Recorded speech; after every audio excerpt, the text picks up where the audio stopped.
diving, August 13th, about time. Change trim tab zincs, put on 2 R4s. Change shaft sinks, put on 2 2-inch shaft sinks.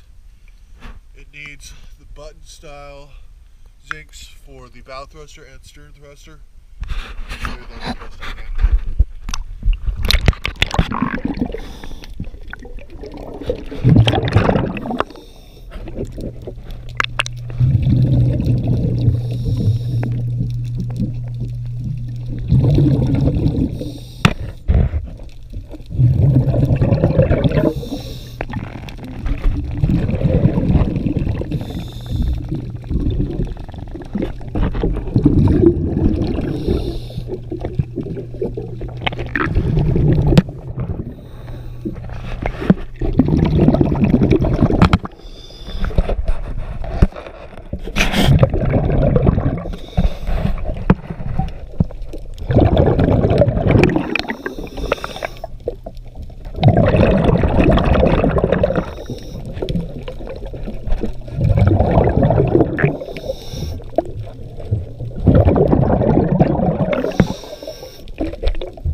Not able to show the bow thruster zincs just because they're so deep in there, but they're the same size as the stern thruster zincs.